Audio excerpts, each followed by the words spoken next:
When I see financial experts online debating whether you can survive on a $10,000 a month retirement or arguing that you need a $5 million nest egg just to quit your job, I honestly have to wonder what planet they're on. Because back here on Earth, that isn't the reality for most of us. And the good news is, it doesn't have to be. If looking at retirement this way is useful to you, subscribe. Right? And subscribing, just make sure you don't miss the next quote-unquote expert assumption. We're going to pressure test together. Before you go, please, would you leave a comment? What's the monthly number that feels realistic for your lifestyle? Leave that down in the comments for me. Look, not the expert number, your number. If you've been losing sleep because your retirement account doesn't have 7 figures in it, I have a secret for you. Most happy retirees, they're not millionaires. In fact, there's an invisible retirement happening all across America. People living full, rich lives on about $2,500 a month. And today, I'm going to show you the data that proves you might already have enough to retire. Today, I'm going to take some time, I'm going to go deep in this video. We're going to deconstruct the fear industry. I'm going to show you the math of what we're calling the invisible retirement. We're going to calculate your personal work tax. Look at why Social Security is already a hidden $1 million asset. And I'm going to show you how people with $200,000 in the bank are actually outliving and outplaying people with 5 times that amount. So let's begin. Let's start with the big lie.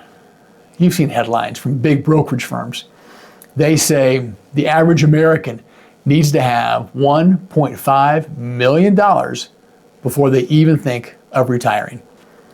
Look, here's a problem with average. Let me give you an example. Let's say Jeff Bezos, all right, the founder of Amazon.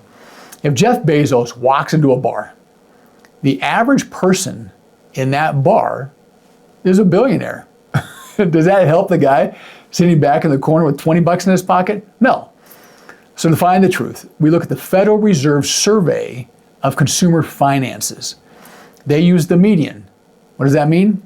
The median is that person exactly in the middle of the pack. And for Americans age 65 to 74, that number is roughly $200,000. Now, if the experts were right, and you needed $1 million plus to just survive, we would see millions of retirees in the street. But we don't. We see them at the park, we see them playing, we see them traveling, we see them enjoying their grandchildren. They're surviving because they mastered the burn rate. Over the rest of this video, I'm going to show you that a high burn rate lifestyle, that's what requires a massive pile of cash. But an intentional lifestyle, the invisible retirement, requires a much, much smaller pile. It's not about how much you have, it's about how much you keep that makes the difference. So let's talk about the Bureau of Labor Statistics, sorry about that, the BLS. All right, they have done a study, it's called the Consumer Expenditure Survey. This is the gold standard from trying to figure out where does American families spend all their money. BLS data shows that household spending drops by nearly $2,000 a month when you retire. Now, why is that? Because of the work tax. Most of us don't even realize how much you're spending and where that work tax comes from.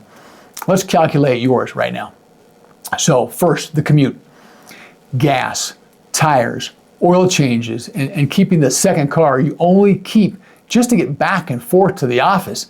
The average person spends $5,000 a year just on the commute. Next, how about wardrobe? Professional clothes, dry cleaning, comfortable shoes. That's an extra tax. The convenience tax. Now this is the big one. When you're working 40, 50, 60 hours a week, you've got no time. You buy pre-cut vegetables, you buy $12 salads at lunch for work. You pay for fast everything. because you're absolutely exhausted. So when you retire, you get your time back. You can cook at home. You can shop for deals. You can drive when there's no traffic, saving fuel and wear and tear on your car. All right, let's look at Fidelity's research. Fidelity says most people only need to replace 55 to 80% of their pre-retirement income. Let's use some real numbers. If you earn $75,000, that means you are likely paying $20,000 in work tax and taxes on that income. So in retirement, $45,000 will feel exactly like $75,000 id from your earnings. This is the first invisible raise you get the day you stop punching that clock or driving into the office. So let's look at the second one. This is the foundation of the invisible retirement. As of January 2026, the Social Security Administration, what did they report? The average monthly benefit is over $2,070. For a couple, that's roughly $4,100 a month. That's $49,200 a year. So the experts will tell you Social Security, it's just a supplement. It's a backup plan. I disagree. Let's look at Social Security as a lump sum asset. If you want to generate $49,000 a year, let's say from a 401k, we're going to use that 4% rule. I've done another video on whether or not 4% works anymore, but for right now, it has been the standard for not running out of money. How much would you need at 4% to generate that? You would need $1.2 million. So let that sink in. If you and your spouse both worked, are both receiving Social Security, and even just getting that average, what does that mean? You effectively have a $1.2 million annuity backed by the US government. So when you see that expert on TV next time saying that, hey, the average American should have $1.5 million before they retire, they're already ignoring the fact that you already have the equivalent of $1.2 million in Social Security value. You're not starting from zero. You're starting from $1 million head start.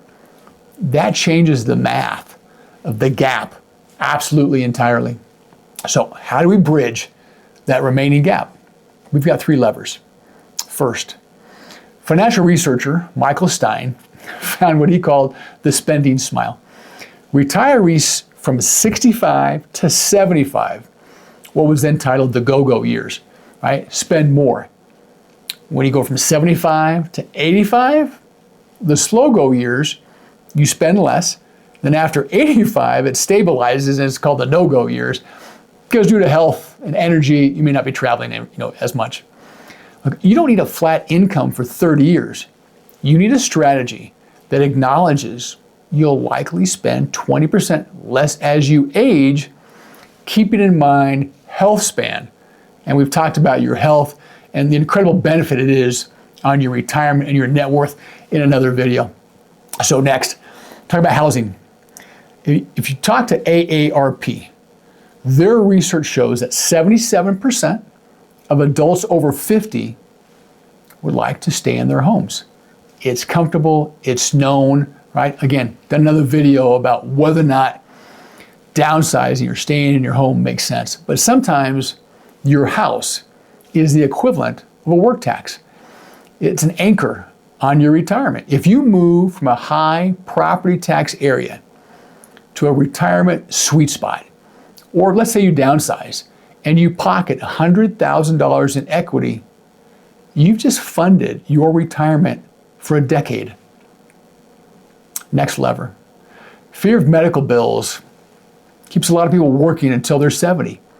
But data from the Kaiser Family Foundation shows that once Medicare kicks in at 65 and your costs, your healthcare costs, become capped and somewhat more predictable, the invisible retiree doesn't fear the bill. They just understand the healthcare system that they're now in. So, I've said it before, retirement has changed. It's no longer about sitting back watching TV and doing nothing and just being sedentary. It's about doing what you want. But there's a massive financial benefit here. If you can find a bridge job, something you enjoy for 10 hours a week, and you make just even $500 a month, you've just performed a financial miracle. To get $500 a month, so $6,000 out of a year, out of a stock portfolio, what do you need? You would need $150,000 sitting in a brokerage account. Look, if you don't have that extra 150 laying around, don't worry. Just find a way to make $125 a week doing something you love. And if you can, you've just created $150,000 of wealth out of thin air. Retirement success isn't some big number on a spreadsheet. Retirement is the gap between what you have and what you spend. If you can control the work tax, value your Social Security as the asset it really is, and use the side hustle multiplier, you can retire a lot sooner and on a lot less than the online pros would lead you believe. The invisible retirement, it's happening all around you. People are happy, they are secure, and they're not millionaires. They just have a better plan. Look, you're not behind. You're just looking at the wrong numbers. Hey, don't forget to tell me in the comments, what's your real world monthly number? Okay, what's the number that you're shooting for that you need? And let's keep this conversation going.